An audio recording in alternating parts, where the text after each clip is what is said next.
The trade war between the United States and China has entered a new phase. Beijing has taken a decisive step by rejecting American oil and liquefied natural gas and turning toward Canada.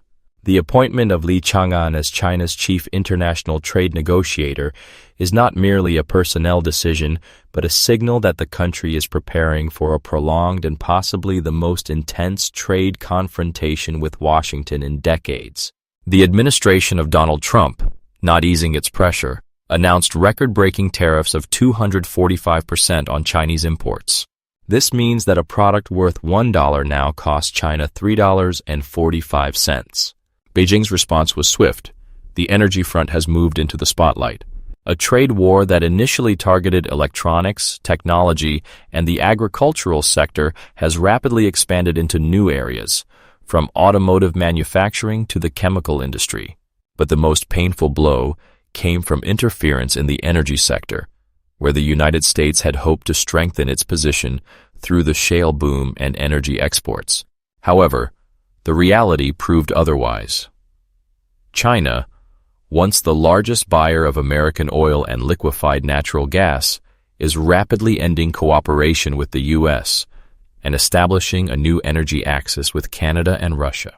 Just a few years ago, the United States was exporting millions of barrels of oil to China and signing multi-billion-dollar contracts for LNG deliveries.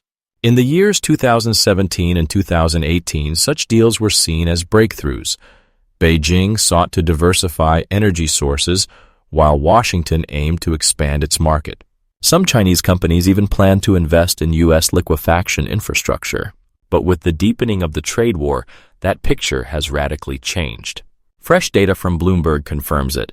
Imports of American oil to China have dropped by a staggering 90%. Meanwhile, Canadian oil deliveries have reached historic highs. China's refineries and state-owned energy corporations are shifting to heavy crude from Western Canada, drawn by Ottawa's stable prices and political predictability.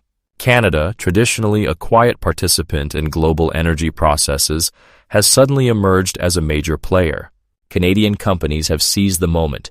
Amid growing demand, Chinese purchases have nearly doubled over the past 3 months. These figures clearly indicate who is benefiting from the weakening of the U.S. position.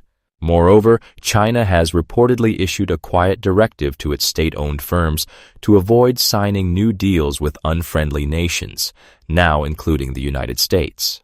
As a result, American oil is losing its competitiveness compared to supplies from Saudi Arabia, Russia, and Canada.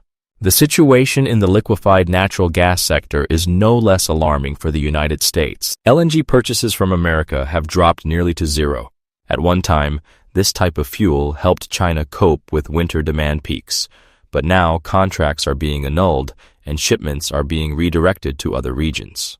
China is turning to LNG from Qatar and Russia and is even restoring relations with Australia, despite the political disagreements of recent years.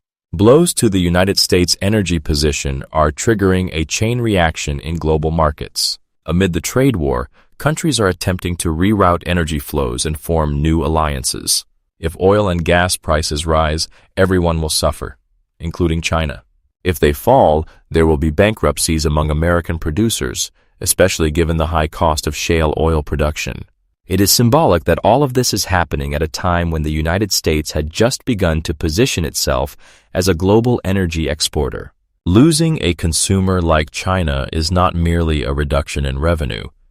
It is a strategic vulnerability. The U.S. Energy Information Administration, EIA, reported that in the year 2022, oil exports amounted to 3 million barrels per day. Losing even 10% of that figure equals hundreds of thousands of barrels, directly hitting the margins and logistics of American companies. China, for its part, is actively increasing oil imports from Russia, taking advantage of the discounts associated with Western sanctions following the outbreak of the Ukraine conflict. Urals and East Siberian crude are being sold to Beijing at discounts of $10 to $15 per barrel. This further pushes American products out of the market. Add to that historic agreements with Canada, and we see a comprehensive strategy from Beijing to end its energy dependence on the United States. The United States, meanwhile, is trying to offset losses by ramping up deliveries to Europe and Latin America. But competition there is fierce. The Middle East, Russia, African nations, and Canada have long entrenched themselves in these regions. American producers are forced to either sharply lower prices or incur losses. This is especially painful for companies in Texas and Louisiana, who openly blame the situation on Trump's policies. Yet the former president remains firm in his stance. Statements like, "They are exploiting America," may raise his approval rating among certain voters, but they do not solve the problem. Energy trade is not just about politics, it's about infrastructure, contracts, and investments that span decades. Canada, in turn, is preparing for a new role. Despite logistical challenges, limited port capacity, costly extraction, heavy crude, Ottawa is expanding its infrastructure. Negotiations are underway to build new terminals, expand pipelines, and increase tanker fleets. A stable contract with China could become the catalyst for a Canadian oil breakthrough. It is also important that diplomatic relations between Canada and China have begun to thaw. Until recently, they were on the verge of freezing over the Huawei case, but now, in the context of a global confrontation between the United States and China, Beijing is acting pragmatically, offering Ottawa a new formula for cooperation. "You are our energy gateway to the Pacific." The same logic is being applied in Europe. China is actively courting European countries, offering energy deals and investments in exchange for neutrality in the trade war with the United States. Thus, we are witnessing not just a conflict between two powers, we are watching the slow dismantling of an energy order built on global interdependence. On the LNG front, the United States is also taking losses. Over the past 5 years, the country has doubled its exports, betting on Asia. China, which surpassed Japan in the year 2021, became the world's largest LNG buyer. But now that market is closed. American companies that planned multi-billion-dollar terminal expansions now find themselves in limbo. Europe, although it increased LNG imports amid the conflict with Russia, is not prepared to pay any price. American gas loses out on cost and provokes political disagreements within the European Union. As a result, there is no stability, not in prices, not in supply, not in forecasts. All of this inevitably impacts global energy flows. Experts are already discussing the possibility of a new energy axis, Canada, Russia, China, bypassing the United States. If this scenario materializes, Washington risks not only losing market share, but also its geopolitical clout. The conclusion? The energy world will never be the same. The trade war between the United States and China has already changed the rules of the game, and these changes are becoming structural. The loss of the Chinese market for the United States is not an episode.